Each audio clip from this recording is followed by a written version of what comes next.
আন্দোলনটি শুরু হয়েছিল, এই আন্দোলনটি কিন্তু শেখ হাসিনার পতনের আন্দোলন ছিল না, সরকার বিরোধী আন্দোলন ছিল না, সেটি ছিল মুক্তিযোদ্ধাদের কোটা বাতিলের একটা আন্দোলন, যেই কোটাটি আসলে কোর্টের আদেশের মাধ্যমে কিন্তু নিষ্পত্তি হয়েছে।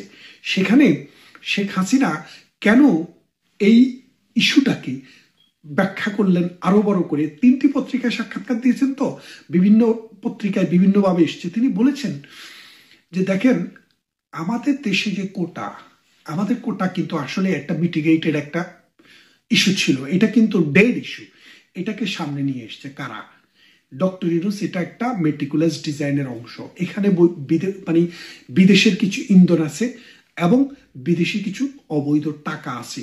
সেই টাকা খেয়ে পেট মোটা করে যারা বাংলাদেশটাকে ডিরেল করেছেন, আজকে সময় এসছে এদেরকে বিচারের মুখোমুখি করার।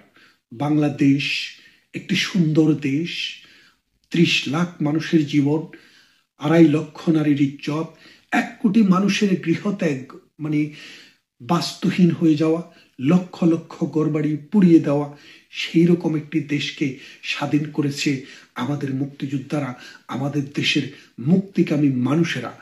তাদের প্রতি শ্রদ্ধা রেখে আমাদের নির্বাচনটি হওয়া উচিত মুক্তিযুদ্ধের সপক্ষের মানুষের মধ্যে, বিপক্ষের নয়। পৃথিবীর সব দেশে শক্তি থাকে একটি, সেটা হলো স্বাধীনতার সপক্ষের, এবং তাদের মধ্যে শাখা থাকে 40টি, 10টি, 20টি, 2টি, 3টি। তারা নির্বাচন করে। একমাত্র দেশ বাংলাদেশ, যে দেশে 2টি পক্ষ, একটি স্বাধীনতার পক্ষের আর একটি বিপক্ষের। আপনারা দেখেন, প্রধানমন্ত্রী শেখ হাসিনা এখনো দেশ থেকে যাওয়ার 2 বছরও হয়নি, এর মধ্যেই পাকিস্তানের সেনাবাহিনী যারা ক্ষমা প্রার্থনা করেনি, আমার দেশে 30 লাখ মানুষকে মেরেছে, 2.5 লক্ষ নারীকে ইজ্জত নষ্ট করেছে, তারা এসে এখন বাংলাদেশে ঘুরে ইউনূসের সাথে মিটিং করে।